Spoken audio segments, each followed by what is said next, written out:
Hello friends, வணக்கம். இன்றைக்கி நான் செய்து காட்ட போகிற ரெசிபி கிறிஸ்பி பொட்டேட்டோ கூடவே லேம்ப் ரோஸ்ட். இந்த ரெசிபி எப்படி செய்கிறதுன்னு பார்க்கலாம் வாங்கோ.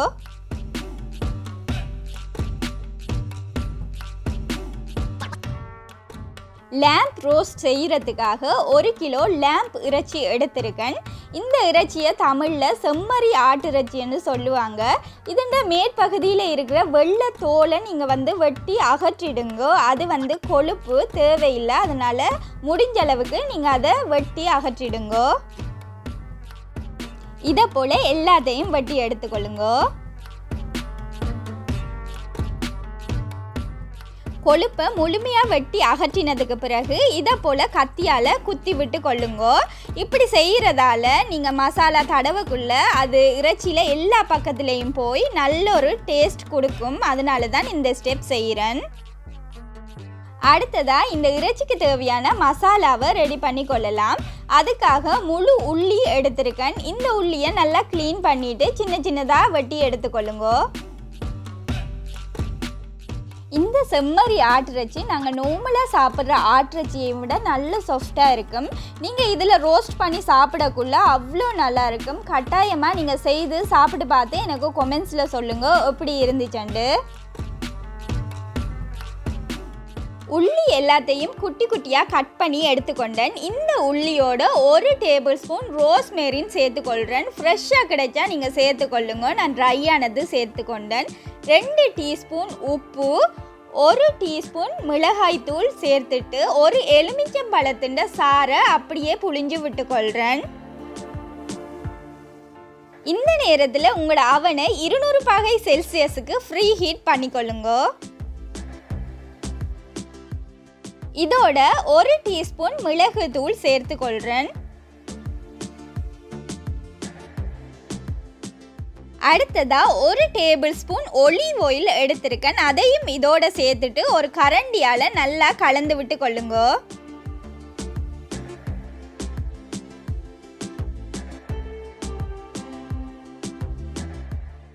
அடுத்ததா கலந்து வச்சிருக்க மசாலாவை இந்த இறைச்சிக்கு மேலே நல்லா பூசி விட்டு கொள்ளுங்க.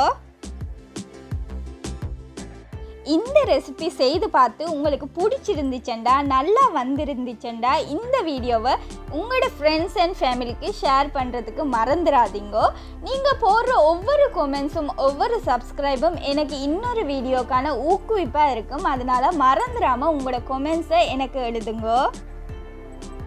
இந்த இறைச்சியை ஏற்கனவே 200 கிராட்ல ஃப்ரீ ஹீட் பண்ணின அவனில் 30 நிமிஷத்துக்கும் 180 கிராட்ல 1.5 மணித்தியாலத்துக்கும் பேக் பண்ணி எடுத்ததுக்கு பிறகு பார்க்கலாம். மொத்தமாக இது 2 மணித்தியாலம் பேக்காக போகுது.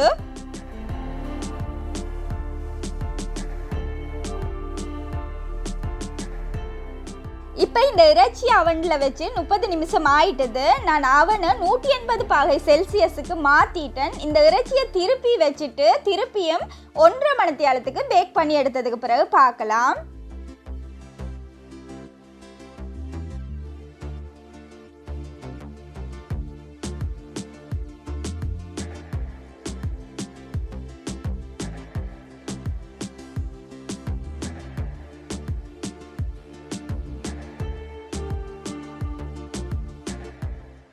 இப்போ இந்த இறைச்சி மொத்தமாக 2 மணித்தியாலமாக பேக் ஆகியிருக்குது. இதை வெளியில் எடுக்கலாம்.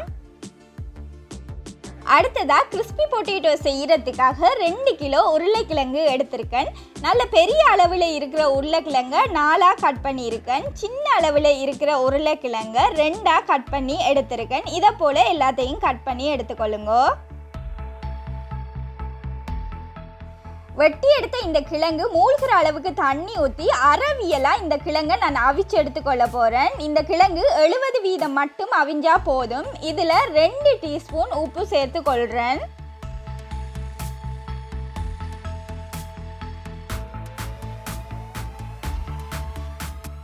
இந்த கிழங்கை அடுப்பில் வச்சு 15 நிமிஷம் ஆயிட்டுது. நீங்கள் ஒரு முள்ளு கரண்டியால் குத்தி பார்த்தீங்கன்னாலே தெரியும் இது 70% தான் அவிஞ்சிருக்கு. இது சரியான பதத்துக்கு வந்துட்டுது. நீங்கள் இனி அடுப்பில் இருந்து இறக்கி கொள்ளலாம்.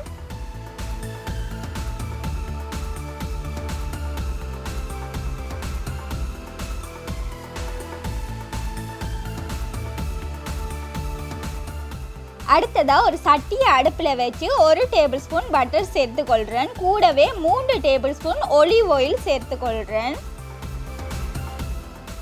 ஒரு முழு பூண்டை சின்ன சின்னதாக கட் பண்ணி எடுத்து வச்சுருக்கேன், அதை இதோட சேர்த்துக்கொள்கிறேன்.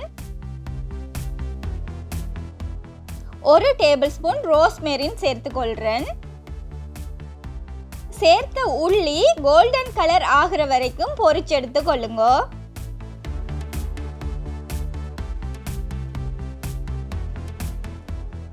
இது நல்லா பொரிஞ்சிட்டுது. இதை அடுப்புல இருந்து இறக்கி அப்படியே நாங்கள் அவிச்சு வச்சிருக்க உருளைக்கிழங்குக்கு மேலே போட்டுக்கொள்ளுங்க. இந்த நேரத்தில் உங்களோட அவனை 200 கிராட்டுக்கு ஃப்ரீ ஹீட் பண்ணிக்கொள்ளுங்க. இதில் நான் 1 டீஸ்பூன் உப்பு சேர்த்து நல்லா கலந்து விட்டு கொள்கிறேன்.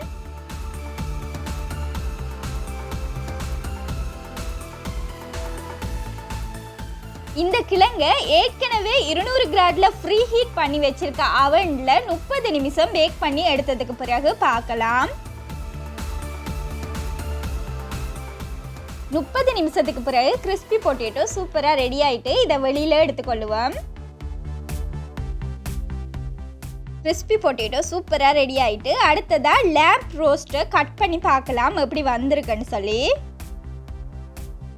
இந்த லேம்ப் ரோஸ்ட் அவ்வளவு ருசியாக இருந்துச்சு. கட்டாயமாக உங்களோட எல்லாருடைய வீட்லேயும் செய்து பாருங்கள். கட் பண்ணக்குள்ளேயே பாருங்கள் கேக் மாதிரி கட் ஆகுது, முழுமையாக அவிஞ்சிருக்குது. நான் சேர்த்த மசாலா எல்லாமே இந்த இறைச்சியில் முழுமையாக சேர்ந்து இருந்துச்சு. சாப்பிட்றதுக்கு அவ்வளோ ருசியாக இருந்துச்சு. கண்டிப்பாக உங்களோட எல்லாருடைய வீட்லேயும் செய்து சாப்பிட்டு பாருங்கள்.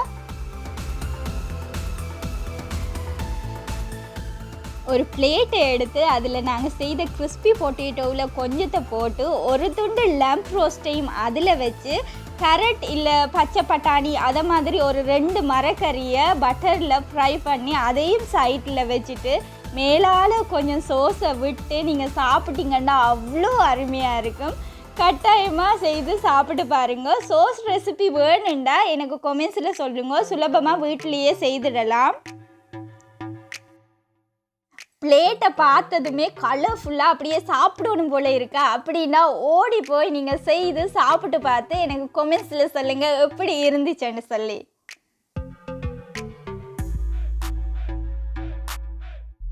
தேங்க்யூ.